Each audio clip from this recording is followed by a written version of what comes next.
The people of France kept trying to reassure themselves that since Harfleur had fallen, France was blessed with God's divine protection, and the day they repelled the English army and put an end to the prolonged war was near. At a particular time in France, there were 4 students who resided in France in the early years of 1415.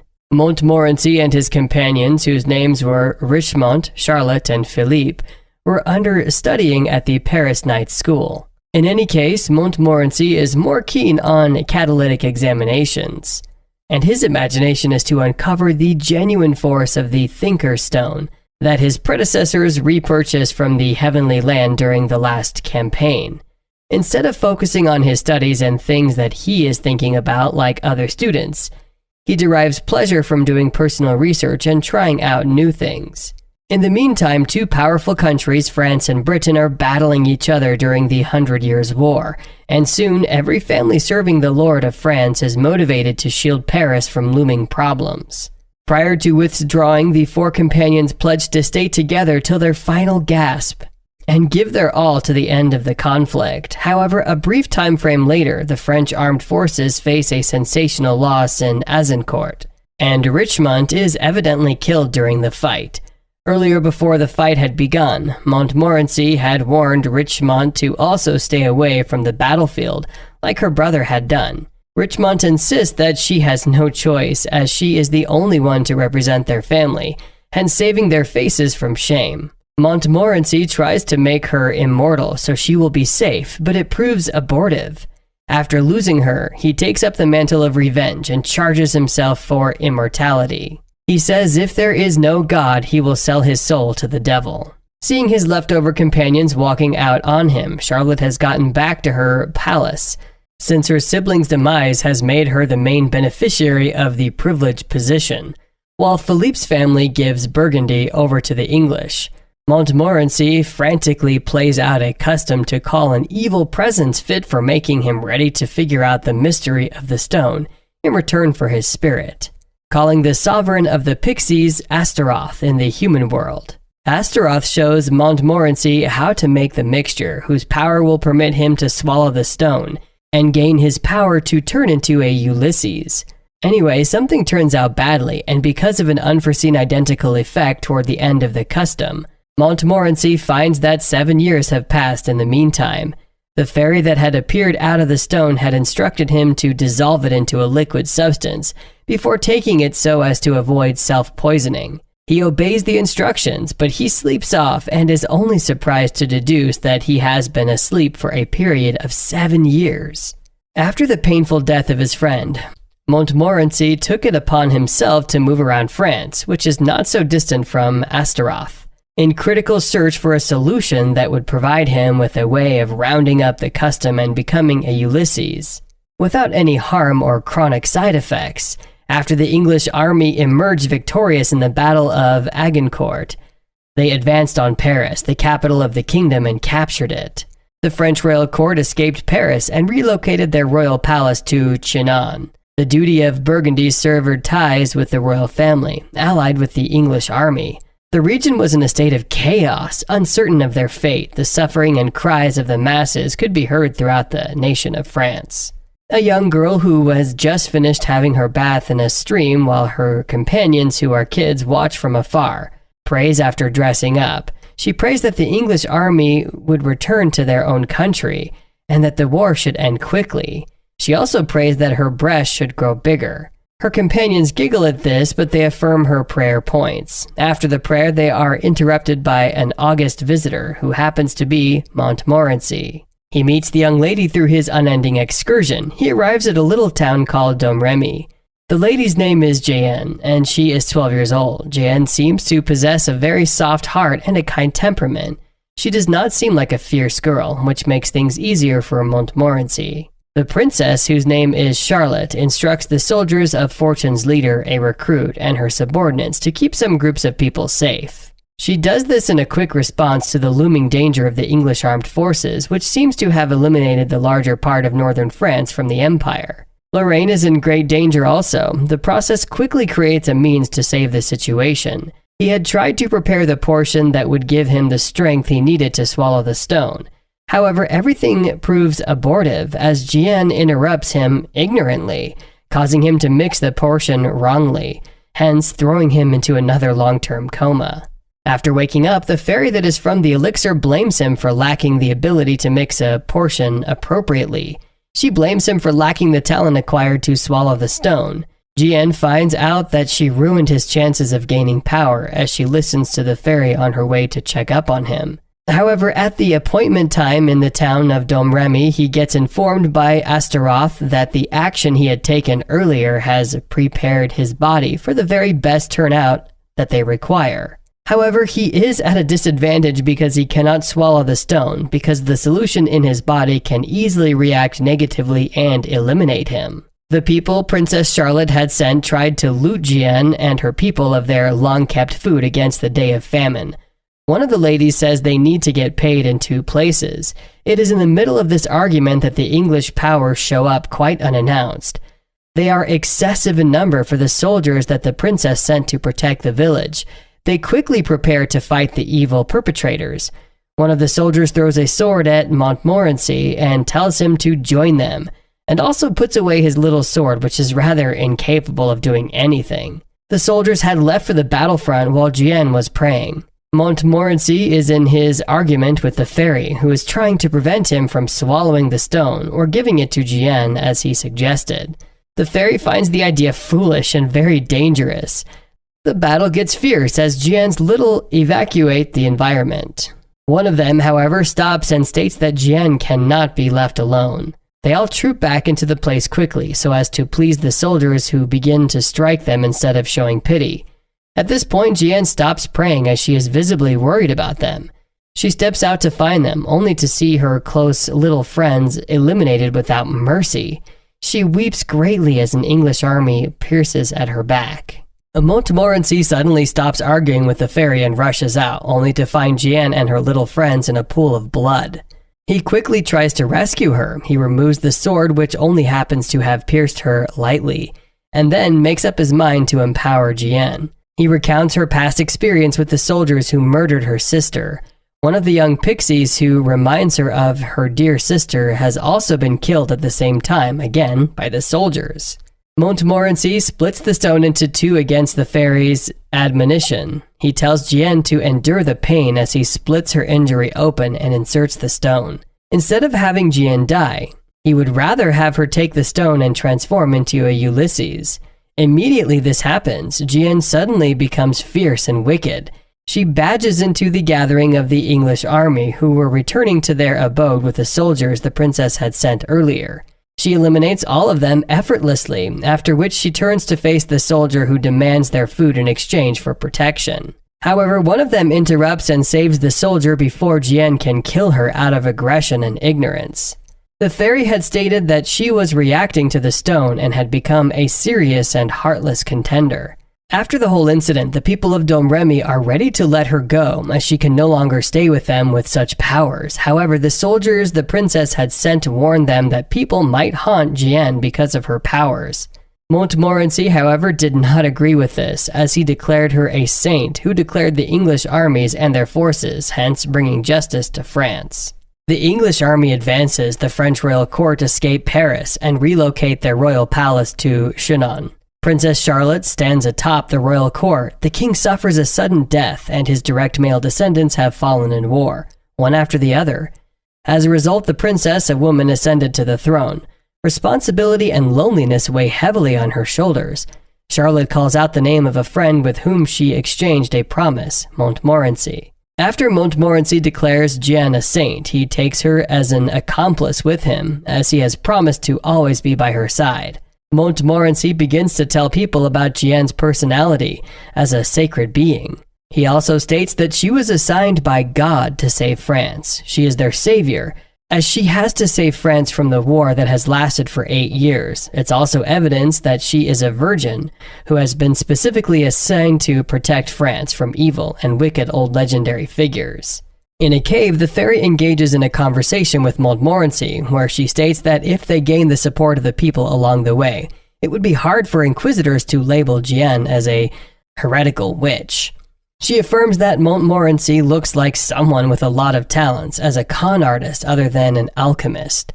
Jehanne shows up to receive another lubricant from Montmorency's mouth to enhance and maintain her power, since he had inserted the powerful stone into her earlier. Montmorency tries best to avoid this, but eventually succeeds. At the time when the news about Jehanne and her powers began to spread, Montmorency and Jehanne traveled down to Chinon to approach Charlotte as to have a conversation with her. On getting to the place, Montmorency, to his surprise, meets Richmond, whom everyone probably thinks has been eliminated by the English army. She blames and accuses him of being careless. She had recounted her experience with one of the English army who asked her to be his knight. However, he harasses her on a particular day, after which she revolts and tries to escape. She's eventually captured. She had waited for Montmorency to save her, but he had failed.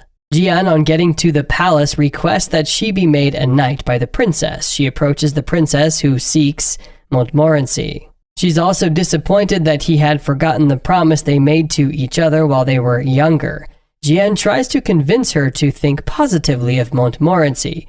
She explains that he lost track of time while trying his best to keep the promise, and that he's not the type to break promises. The princess is still not convinced, as she has not even seen Montmorency for a while.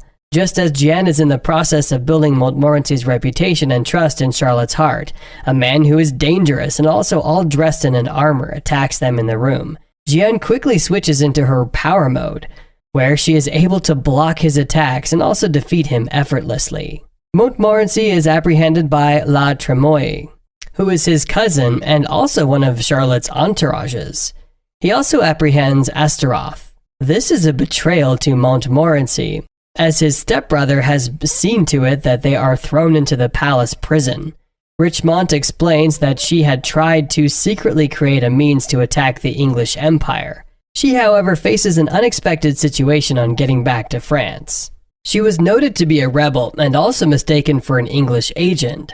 Montmorency can only be sorry for not coming through for her during the time. He had thought that she was dead and had decided to keep on living and trying to find a solution on his own, so as to keep the promise of their friendship to stay together forever. Richmond tries to understand everything he has explained, except that Charlotte tries to understand the situation. She believes that Montmorency had abandoned her alongside every other person. She recounts that even her mother abandoned her. She's not willing to forgive Montmorency, even when she is aware that he lost track of time. The English army continued their advance, and in order to stop them, the exiled French royal court in Chinon attempted peace talks with Burgundy. However, Duke John of Burgundy was outrageously murdered during negotiations by radical factions within the royal family. The relationship between the two nations has become irreparable. Duke John was succeeded by Philip the Good. She heads to Chinon alone in a top-secret mission. However, Jehanne has been captured and is being forced to reveal how to transmit the elixir before he butchers her like a rabbit. He's very aware that the Philosopher's Stone is useless without the elixir. He threatens that if Jehanne does not tell him the truth, he will mutilate the princess's beautiful face. The soldiers that were supposed to serve as protection for the princess at the time were paid off to stay out of the matter. La Hire understands that this is what they had tried to achieve. Meanwhile, somewhere else, Montmorency and Richmond are in prison. Richmond explains to Montmorency that Charlotte is no longer the person he knows, as she is now totally changed from before.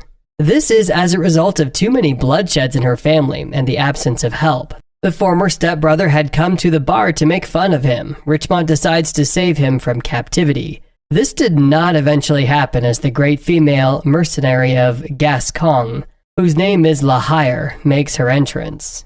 Montmorency's stepbrother is shocked to experience such an unannounced entrance and quick defeat, as they quickly rush off to check on Jehanne. Just before La Hire made her entrance, La Tremoille, Montmorency's half-brother, reveals his plans to collaborate with the English people, to give out France to Burgundy so as to change it into Britain's satellite country. It is after he has revealed his plans that La Hire and her entourage break into the prison to save Montmorency and Richmond before they are eliminated. After they are saved, Montmorency and the others quickly rush to the place where Jehanne is being threatened.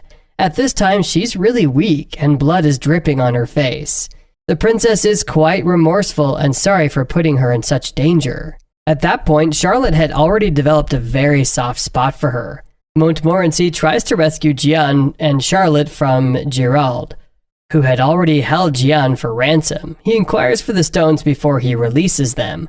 Montmorency tries to trick him into swallowing the stone. Gerald refuses, stating that he knows the outcome is death if he swallows the stone, without having it mixed with the elixir. He recounts that Jehanne told him about it earlier. Montmorency mixes it with the elixir without giving him full details about the use. He releases Jehanne and leaves. Immediately after the fight, Philippe, who seems to be rebelling against their friendship at that time, seems more loyal to her father. This did not sit well with Montmorency at all.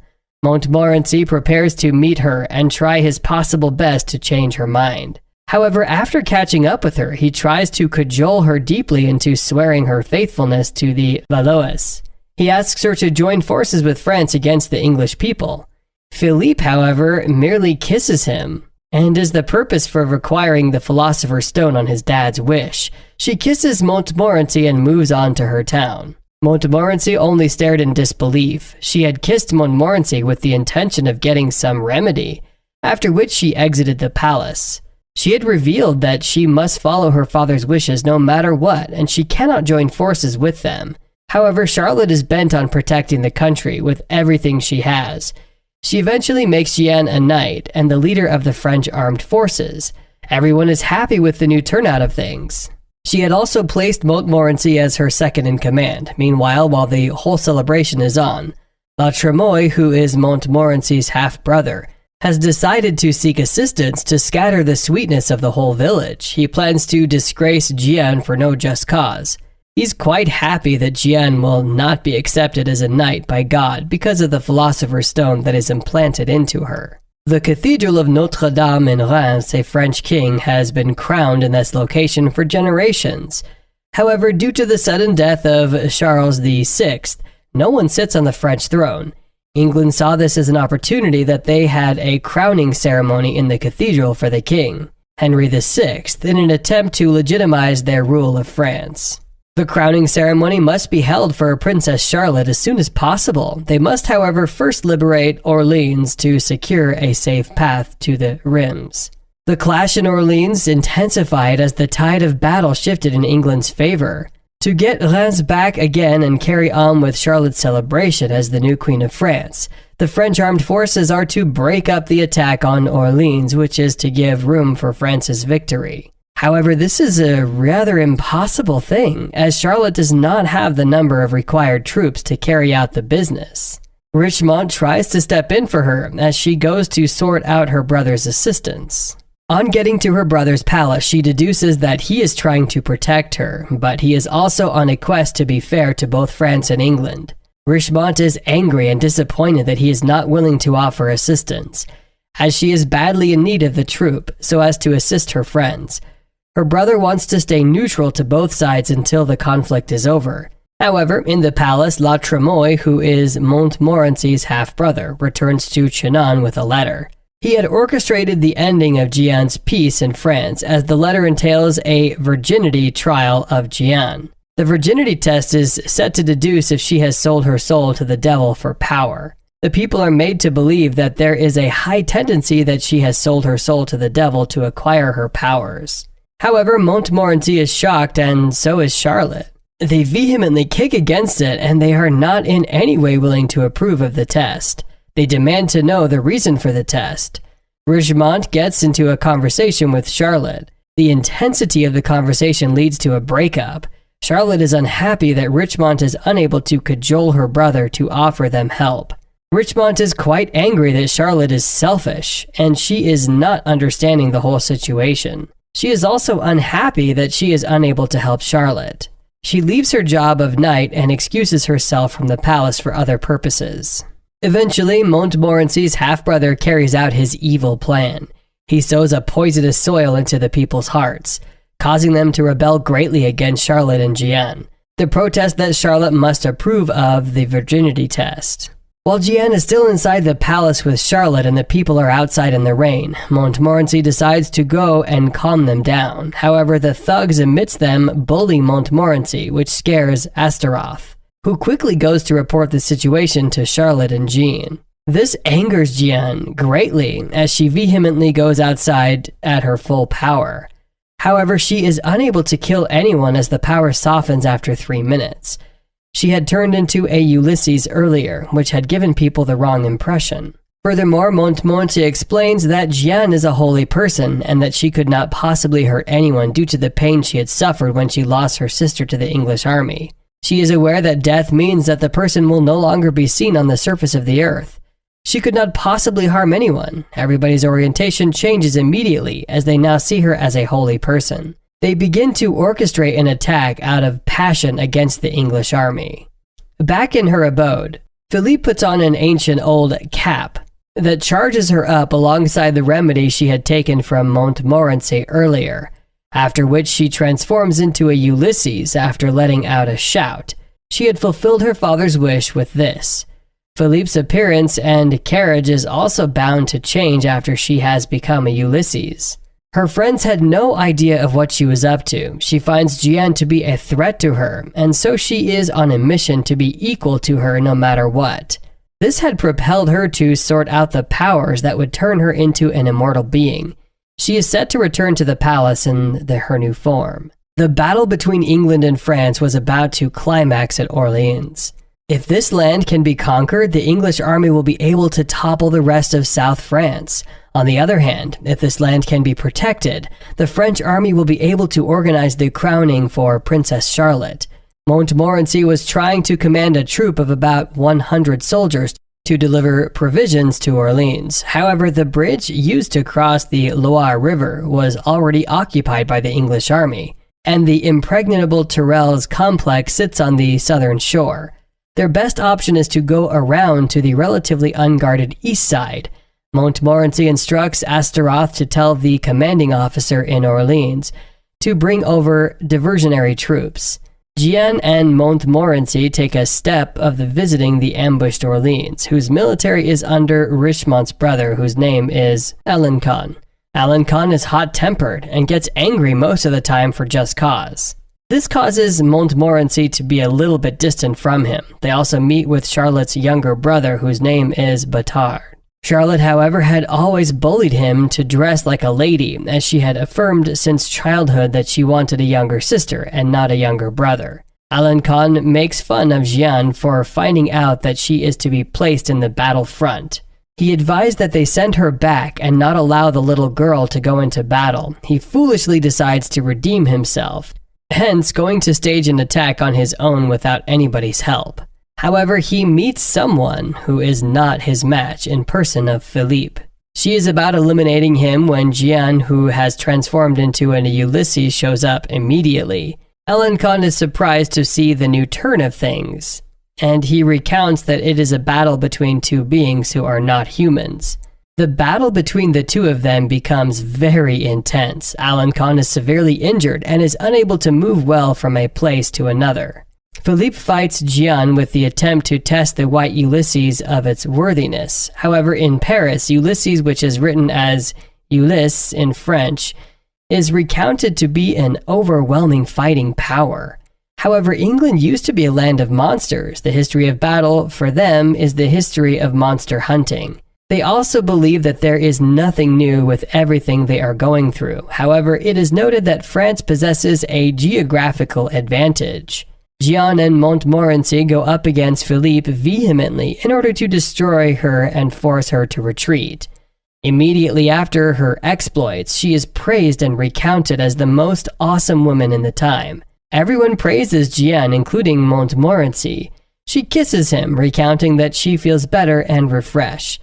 She disturbs him jokingly for more elixir as Agincourt interrupts due to his jealousy. At night, Montmorency shares the same bed with Jehanne as he jolts into a reality when a sensitive part of her body opens.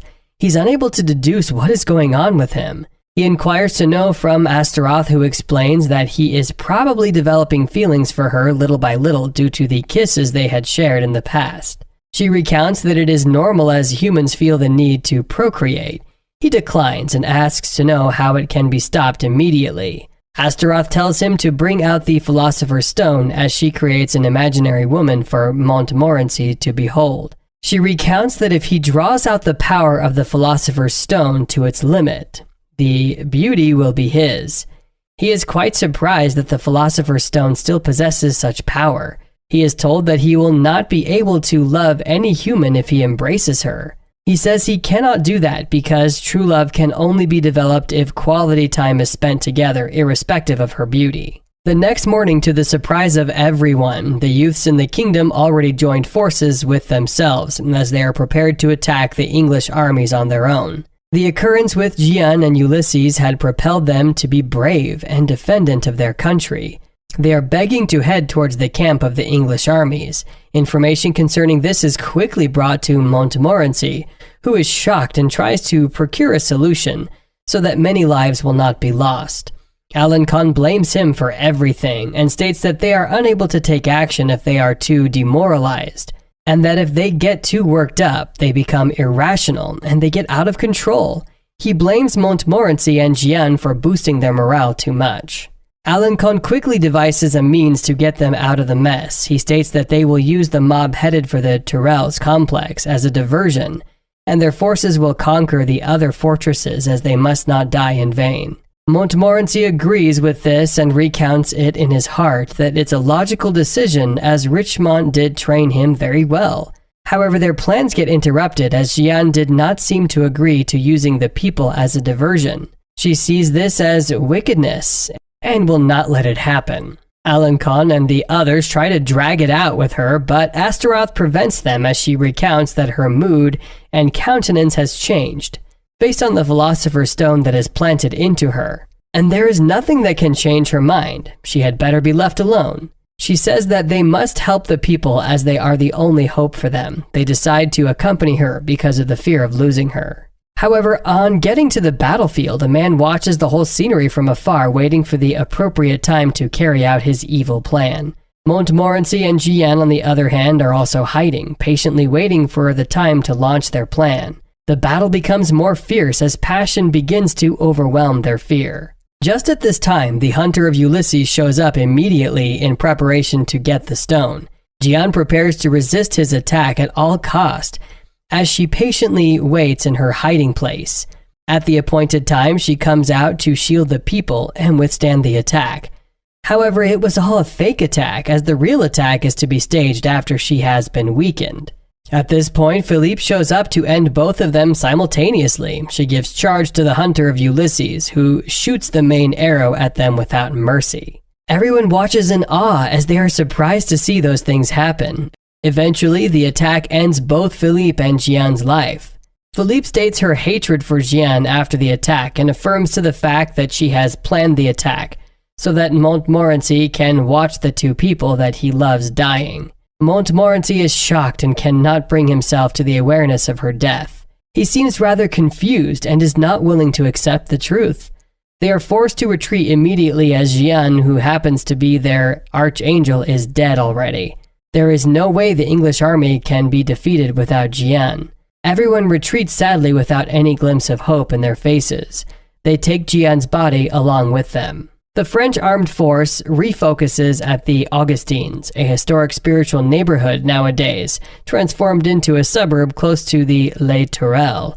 Alternatively, Jehanne is presently out bloodless from having lost her heart, with the stone scarcely ready to hold her alive. However, there is still a possible way that guarantees her safety.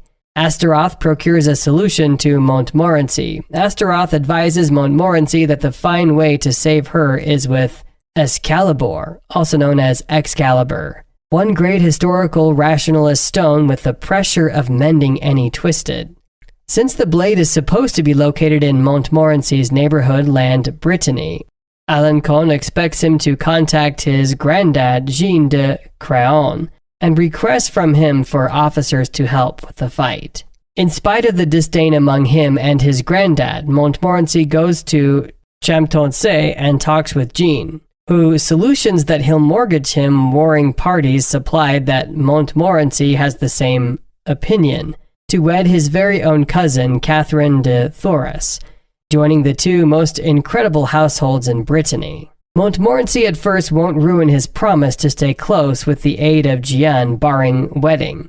However, Catherine, and her affection for him is of the same opinion, to cause Jeanne de Craon to be given that they had intercourse all through the evening. Alongside these lines, Montmorency's granddad consents to loan him the warriors he needs, in spite of having won from his close friend Flamel that his grandson might be the unbelievable Antichrist and will end the world. In the interim, La Recrute's unit is shipped off Orleans to assist Alençon, and Philippe additionally can arouse thanks to the protective cap's recuperating skills. While La Recrute and Xaintrailles guard Orleans, Astaroth drives Alençon and Batard to the spot where she had stowed away Excalibur's casing, uncovering her to be the wonderful woman of the lake that recovered the sword after the passing of ruler Arthur. When they arrive at the refuge with the help of sure pixies, the gathering experiences the Welsh author and writer Thomas Malory, who attempts to take the casing on Bedford's structure. Astaroth anyway figures out how to get better. And to counter the showing up English armed force, Alençon orders Batard and Astaroth to get in Orleans while he stays as soon as once more to battle, maintaining Malory with him as a prisoner. Luckily, Richmont's military shows up with best timing to store Alençon despite the reality that Malory got away. Then siblings head to the avenue among Champtocé and Orleans, where La Tremoille is attempting to end Montmorency's troopers with his very personal military, while Richmont maintains La Tremoille involved. Montmorency and Alençon at last arrive at the Augustines, where due to the fact of the sheath and Montmorency's kiss, Jehanne effectively mends and awakens. Montmorency's kiss always creates an effect on Jehanne's system that either guarantees her safety or gives her powers. Jehanne's return delights the French armed force, permitting a counter-assault in opposition to Les Tourelles. Be that as it may, to safeguard Jehanne from being harmed anymore, Montmorency at first orders her to keep away from the combat zone. On the other hand, when Philippe receives back to combat, Jehanne chooses to confront her, and the two Ulysses face each different in an emotional duel. Further roused via Montmorency, the French ship off a front dealing with attack, breaking the English first line and opening the way to Montmorency. Being at impediment, Philippe efficiently makes Jehanne bring down her defenses with the aid of uncovering to her the alleged evening of affection Montmorency had with her cousin. And to keep her existence, Montmorency should choose between limited alternatives, however swallow the other component of the stone, turning into a Ulysses himself, in a frantic activity to kill Jehanne. Glasdale winds up penetrating Philippe, falling with her in Loire when the extension breaks down. And though then the remainder of the English armed forces gives up, in any case, whilst the French are as yet glorying, Darkish miscal everything, and a greatly surprised Astaroth says that the logician stone has run wild, opening the doors of misery above earth. While the French shy away, taking a blacked-out Jehanne with them, Montmorency tries to give up the colossal beast, showing up from a spot past reality. Then again, the monster in the end enters his physique and claims it. While obvious, Montmorency has dreams of an ancient combat between the devil-like beast and a minister upheld by Astaroth that banished him to a unique universe utilizing the stone at the expense of his life, thus connecting the pixie to the artifact to turn into its gatekeeper. Simultaneously, Flamel arrives at the scaffold, uncovering himself to the remainder of the night, an affiliation made by humans to discover and obliterate each logician stone on the planet, to shut down these supposed divine beings, which are inferred to be outsiders from a specific universe and makers of humanity. From compromising the people, the historical chemist tries to war in opposition to the evil presence, but the animal in the long run kills him. La Recrude has his spot in the wake of having punctured himself with the blade Joyeuse to accumulate Ulysses' powers. But even like this, she is right away crushed. Then it's Jehanne's move, and retaining an idea that battling with her, Montmorency receives return to himself briefly. asking his companions to kill him. By then, the devil attempts to make its lights out time for him, once more showing him goals representing matters to come, where Montmorency sees the future maintaining up Jeanne in Rouen. The devil, who ends up being the historic Sumerian god Enlil, absolutely assumes command over Montmorency's body and his powers, calling to earth his between-layered employees to help him with stifling the human race. Jehanne and La Recrute try to confront him as soon as more, but La Recrute is gravely injured, leaving the sole Jehanne equipped to battle. By then, Philippe and Gladsdale additionally are a part of the fight, trying to utilize the force of Gladsdale's spear of Longinus to kill Enlil at the fee of Philippe's life. Jehanne stops the bolt to not forfeit specific lives, and because of Philippe, the Pucelle figures out how to kiss Enlil in a frantic reaction to conscious Montmorency. Like this, Jehanne can meet Montmorency in the subliminal of his previous, where Enlil has caught him. On the other hand, the kid at first doesn't identify her. After many endeavors, Jehanne figures out how to motivate him to recall everything. Without even like this, Montmorency will no longer awaken, on account that he would alternatively not return due to the fact that it has grown to be so undeniably obvious that Jehanne's fate is. Jehanne in any case strikes him to accept that future isn't now composed, and that they can try to radically change it, and with the aid of them, Montmorency rises, tossing Enlil out of his body. Combining efforts, Montmorency and Jehanne are triumphant with regards to overcoming Enlil, sending him lower back into his layered jail. While Jehanne is but depleted from the fight, the apparition of the remaining Duke of Burgundy indeed attempts to search for Philippe to kill Jehanne. By using then, Philippe asks Gladsdale to kill her prior to being enslaved once more with the aid of the holy individual's vessel's starvation for blood. But the knight powerfully eliminates the remnant from her, saving Philippe from her urge of being the Dark Ulysses. Later, it will be uncovered that the defensive cap has now not been annihilated. However, Philippe has no staying power to comply with the Phantom's voice.